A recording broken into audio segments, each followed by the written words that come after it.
This is TWiT. Microsoft breaks dual boots. So I've heard dual booters complain about Windows updates breaking their dual boots for years, but I've never actually seen it myself, never had a problem myself.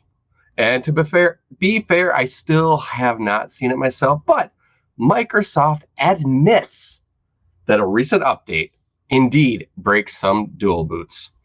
And here's the kicker. They kind of did it on purpose. But with good intentions, maybe, I don't know. So here's the deal. Grub has had a CVE vulnerability. It was back in 2022, 2 years ago about, labeled CVE 2022-2601, that could allow a maliciously crafted PF2 font to cause a buffer overflow when calculating the max glyph size value. And this has been, like I said, it's been in Red Hat's Bugzilla system for 2 years now, but it was fixed about a year ago in Grub 2.06. So Microsoft decided it's time to apply a secure boot advanced targeting update that would block Linux bootloaders that haven't been patched against the CVE. But apparently this patch isn't supposed to be applied to systems where dual booting has been detected. Not sure why else you'd have Grub, but anyway.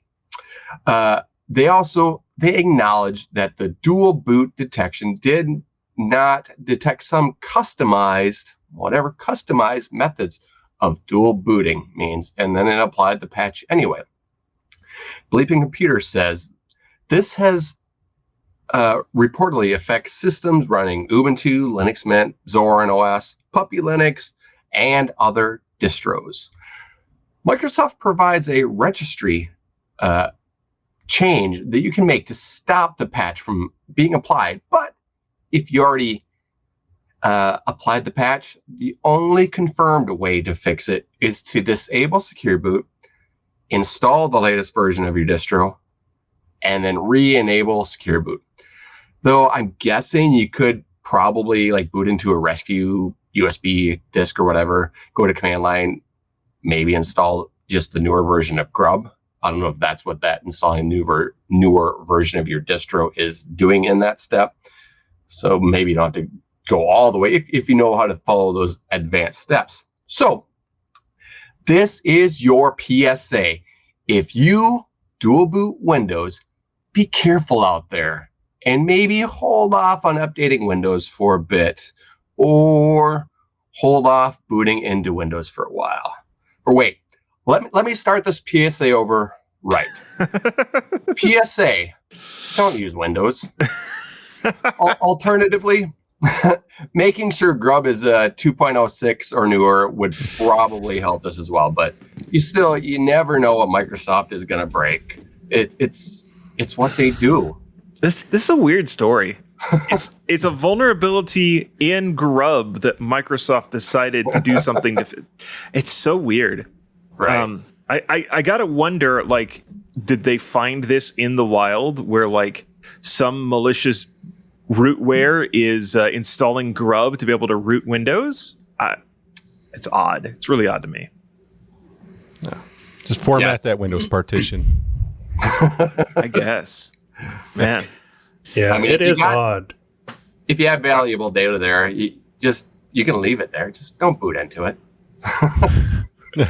I mean, all joking aside, first, it being as old as it is, the fact that it's still breaking stuff is not a good sign on the keeping the Linux updated side of things. And then, how many Windows, because it was supposed to not affect dual boot, how many non-dual boot users of Windows are running Grub?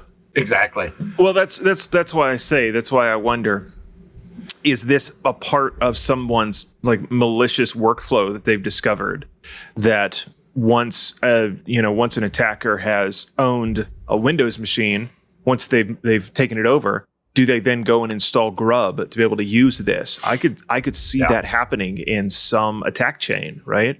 They could install Grub and hide it too. You don't have to actually show that. Yeah. bootloader. So so the other part of this is interesting is Microsoft signs the shim that makes Grub work on secure boot machines. So I suppose that does give them a little bit more skin in that game. It's a very everything about this is just weird. That this is the direction that Microsoft has gone to fix this. It's very surprising to me. But, or they hit the third E and they're on extinguish now. We're all about the conspiracy theories. Come on. The third E. We hit the third E. Hey, it's Leo Laporte. I hope you've enjoyed this little clip from our programming at TWiT.tv. For more, visit our website, TWiT.tv, or subscribe in your favorite podcast client. There's also a link somewhere down there.